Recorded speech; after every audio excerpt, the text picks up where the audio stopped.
আমি মাঝে মাঝে আমার খেতে মন চাইলে আমি এভাবে খাই, কারণ আমিও কাঁঠালের পাগল। কি খাচ্ছেন এটা?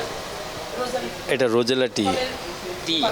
জি জি, এটা রোজেলা টি এটা? যেটা প্রক্রিয়াজাত করা, এটা রোজেলা টি। ওনাদের ইয়েতে অনেক নিজস্ব প্রক্রিয়াজাত করা, তবে হ্যাঁ। আমার কাছে মনে হচ্ছে অনেক টেস্টি, আমাদের গতানুগতিক চা থেকে অনেক বেশি টেস্টি। রোজেলা ফলের পাপড়িটা দিয়ে এটা চাটা করা হয়। এটা মধু দিয়ে করে, মানে চিনি দিয়েও করা যায়, যে যেভাবে খায়। তবে আমি এখানে মেলার উপলক্ষে আমি হানি টি হিসেবে আমি এটা, যেমন নেম প্লেটে এটা রাখছি রোজেলা হানি টি, ওইভাবে আমি খাওয়াচ্ছি। দাম 50 টাকা করে। এটা 1 কাপ 50।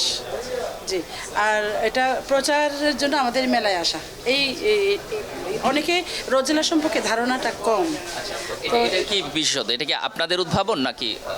এটা তো আমি ফেসবুকে দেখছি, এটার উপকারিতা অনেক মানে আছে, তো ওইটা মাথায় রেখে আমি এটা করার চেষ্টা করলাম যে এটা দিয়ে আমি বাণিজ্যে যদি নামি, তাহলে এটার বাণিজ্যিকভাবে শুধু আমি কেন, সকল নারী পুরুষ যারা আছে এটা ব্যবসা নামতে পারবে। এই বাংলাদেশে এই ব্যবসা করলে এটা এক্সপোর্ট করতে পারবে এটা দিয়ে, কারণ এটা হচ্ছে বাংলাদেশ গরম দেশ। গরমে যেমন পাহাড়ে এই ফলগুলো ভালো হয়, হ্যাঁ, মানে সমতল অঞ্চলে একটু কম হয়। তো এইগুলো যদি আমরা সিজনে যদি আমরা এই ফলগুলো চাষ করি, এই ফলের পাপড়িটা দিয়ে যদি আমরা টি বেক করি, বা ধরেন ওই গ্রিন টি যাকে বলে, হ্যাঁ, গ্রিন টি স্টাইলে আমরা এটা করব। গ্রিন টির মধ্যে আপনারা এটা পাবেন না, কি বলে, টক ফ্লেভারটা পাবেন না, কিন্তু এখানে টকটাও আছে, কালারটাও আছে। আমাদের চা পাতা ইউজ করতে হয় না, এখান থেকে কালারটা আসে এবং টকটা আসে, এবং এটার গুণাবলী অনেক, মানে বলে শেষ করা যাবে না।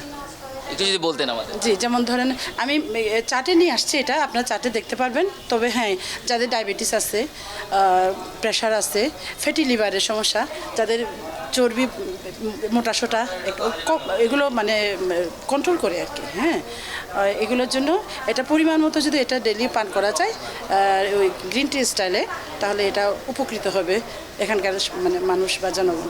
আচ্ছা, এই যে রোজেলা ফলটা, এটা ফলের পাপড়ি, তো এটা উৎপাদনটা কোথায় হয়? এটা জঙ্গলে, পাহাড়ের উপরে হয়। অনেকে চাষ করে, আর অনেকে এমনিতে শুধু বীজটা যদি আপনি পাহাড়ে মানে ছিটাই দেন, তাহলে এটা গাছটা উঠে যাবে, উঠে তাহলে সময় মতো এটা ফল দিবে। ফল থেকে আমরা ওখানে এই ফলের গাছের পাতাটা শাক হিসেবেও আমরা খাই, হ্যাঁ, শাক হিসেবে খাই। আর এটা যেমন ধরেন এইটার ফলটা যখন বের হবে সিজনে, অক্টোবর থেকে শুরু হয়, তখন ওইটা আমরা ধরেন যে 2-3 দিন বা 1 সপ্তাহ আমরা রাখলাম, তারপর কি হবে, এটা পচে যাবে, এটা মানে আমরা রাখতে পারবো না। এটাকে বছরের পর বছর এটাকে কীভাবে আমরা সংরক্ষণ করব, ওই সংরক্ষণ পদ্ধতিতে দিয়েই আমরা এটাকে চায়ের স্টাইলে আমি নিয়ে আসছি। খাওয়ানো যাবে এভাবে? হ্যাঁ হ্যাঁ, একটু ধরেন হাইজেনিকভাবে। এটা আমি এখানে কোনো মাছি বা মশা পড়তে পারবে না, এটা ঢাকনা দিয়ে রাখলাম, হ্যাঁ। তো এখানে যেভাবে খায়, কেউ এইভাবে খেতে পারবে, আর কেউ যদি চায় যে জুস করে দিব, তখন আমি ব্লেন্ড করে এটা জুসটা ইনস্ট্যান্ট আমি করে দিলাম। আবার অনেকে এটা করবে কি, এটা নর্মাল ফ্রিজে রেখেও খেতে পারবে, আবার ডিপে রেখে জাস্ট আইসক্রিমের মতো করে শক্ত করে খেতে অনেক মজা। আস্তে আস্তে ধীরে সুস্থে এটা খাওয়া যাবে। আমি মাঝে মাঝে আমার খেতে মন চাইলে আমি এভাবে খাই, কারণ আমিও কাঁঠালের পাগল। ডিপে রাখবো, ডিপে রেখে একটা করে ভাত খাওয়ার পরে ডেজার্ট হিসেবে আমি একটা করে খাই।